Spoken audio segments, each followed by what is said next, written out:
ಜನಶ್ ನ್ಯೂಸ್ಗೆ ಮತ್ತೆ ಸ್ವಾಗತ. ಕಳೆದ ಗುರುವಾರ ರಾತ್ರಿ ಮೋನಿಕಾ ಹತ್ಯೆಯನ್ನ ರಾಜ್ಕುಮಾರ್ ಮಾಡಿದ್ದ. ಸೂಪರ್ವೈಸರ್ ಅಂತ ಹೇಳ್ಕೊಂಡು ಬಂದು ಈತ ಮೋನಿಕಾ ಮನೆಗೆ ಪ್ರವೇಶ ಮಾಡ್ತಾನೆ. ಮೋನಿಕಾ ಬಾಗಿಲು ತೆಗೆದ ತಕ್ಷಣ ಕುತ್ತಿಗೆಗೆ ಚಾಕು ಇಟ್ಟು ಆಕೆಯನ್ನ ಬೆದರಿಸ್ತಾನೆ. ಅಲ್ಲದೆ ಬೆಳಿಗ್ಗೆಯಿಂದ ಸಂಜೆವರೆಗೂ ಕೂಡ ಆಕೆ ಅಪಾರ್ಟ್ಮೆಂಟ್ನಲ್ಲೇ ಹಂತಕ ಇರ್ತಾನೆ. ಅಪಾರ್ಟ್ಮೆಂಟ್ನಲ್ಲೇ ಮೋನಿಕಾ ಕೈ ಕಾಲುಗಳನ್ನ ಕಟ್ಟಿ ಹಾಕ್ತಾನೆ. ರಾಜ್ಕುಮಾರ್ ಸಿಂಗ್ ಇಡೀ ದಿನ ಅಲ್ಲೇ ಮೋನಿಕಾಳ ಮನೆಯಲ್ಲೇ ಕುಡಿದು ಮಜಾ ಕೂಡ ಮಾಡ್ತಾನೆ. ಮೋನಿಕಾರನ್ನ ಬೆತ್ತಲುಗೊಳಿಸಿ ವಿಕೃತವನ್ನು ಕೂಡ ಮರಿತಾನೆ.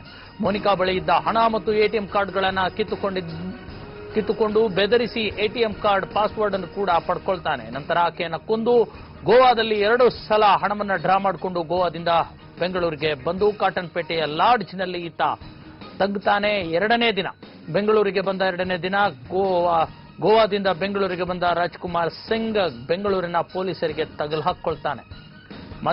ಮಧ್ಯರಾತ್ರಿ 2:30 ಅಷ್ಟೊತ್ತಿಗೆ ಬಂದಿರತಕ್ಕಂಥ ರಾಜ್ಕುಮಾರ್ ಸಿಂಗ್ 8ನೇ ತಾರೀಕು ಬರ್ತಾನೆ. ನಿನ್ನೆ ಆತ 1 ಗಂಟೆ ಅಷ್ಟೊತ್ತಿಗೆ ಮಧ್ಯಾಹ್ನದಷ್ಟೊತ್ತಿಗೆ ಆತನನ್ನ ಪೊಲೀಸರು ಬಂಧಿಸ್ತಾರೆ. ಕ್ಷಿಪ್ರ ಕಾರ್ಯಾಚರಣೆ ನಡೆಸಿರ್ತಕ್ಕಂಥ ಪೊಲೀಸರು, ಬೆಂಗಳೂರಿನ ಪೊಲೀಸರು ಆತನಿಗೆ ಯಾವುದೇ ರೀತಿಯ ಸುಳಿವೆ ಸಿಗದ ಹಾಗೆ ಆತನನ್ನ ಬಂಧಿಸಿ ವಿಚಾರಣೆಗೆ ಒಳಪಡಿಸಿರ್ತಕ್ಕಂಥದ್ದು ದೃಶ್ಯಗಳನ್ನ ನಾವು ನೋಡಬಹುದು. ಈ ಕುರಿತ ಎಕ್ಸ್ಕ್ಲೂಸಿವ್ ದೃಶ್ಯಾವಳಿಗಳನ್ನ ನಾವು ನಿಮಗೆ ತೋರಿಸ್ತಿದ್ದೇವೆ.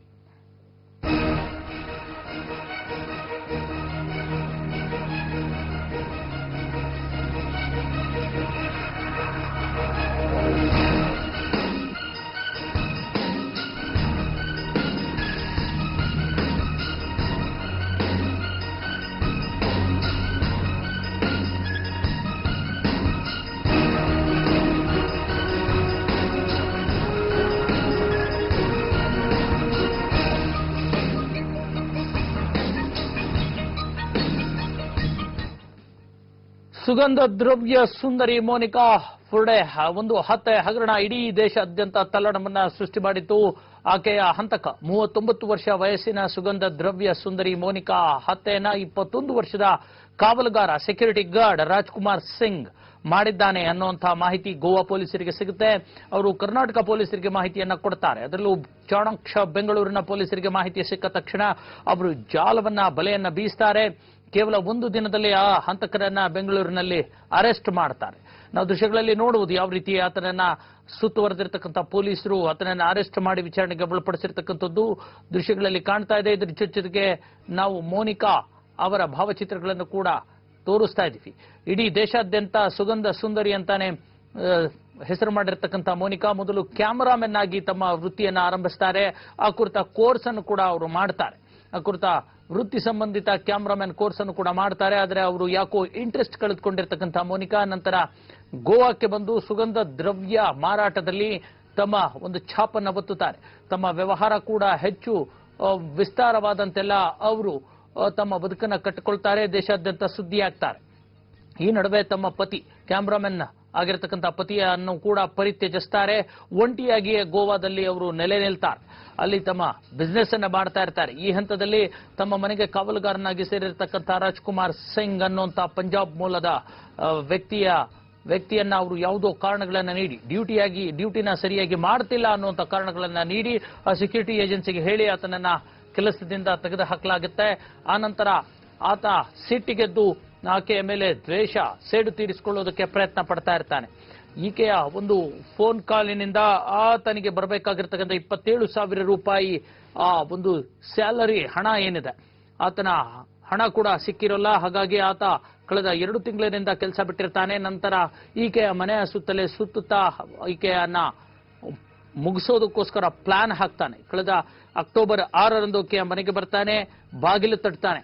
ಆಕೆ ಯಾರು ಅಂತ ಕೂಗಿ ಕೇಳಿದಾಗ ಆತ ಹೇಳ್ತಾನೆ ಈ ಬಿಲ್ಡಿಂಗ್ ನ ಸೂಪರ್ವೈಸರ್ ಅನ್ನುವಂತ ಮಾತನ್ನ ಹೇಳ್ತಾನೆ.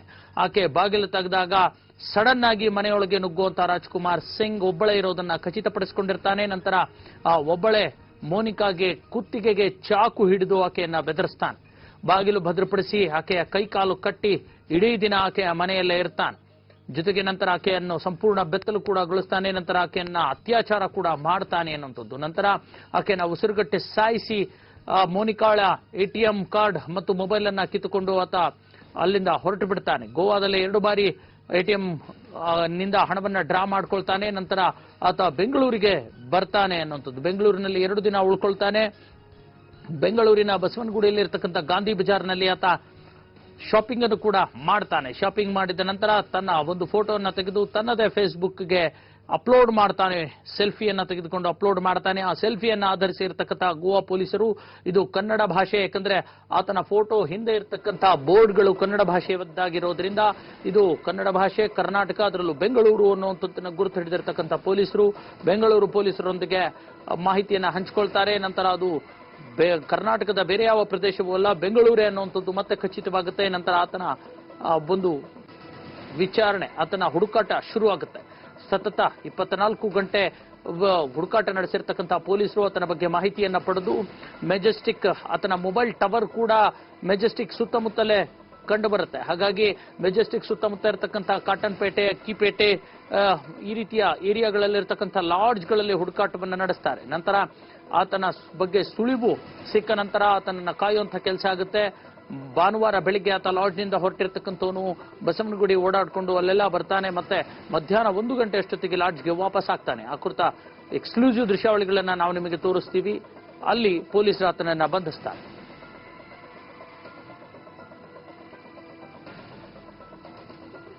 ಇದು ಹಂತಕ ರಾಜ್ಕುಮಾರ್ ಸಿಂಗ್ ನನ್ನ ಬಂಧಿಸಿರ್ತಕ್ಕಂಥ ಎಕ್ಸ್ಕ್ಲೂಸಿವ್ ದೃಶ್ಯಾವಳಿಗಳು. ಇದು ಇವತ್ತಿನ ಜನಶ್ರೀ ವಿಶೇಷ. ನಮಸ್ಕಾರ.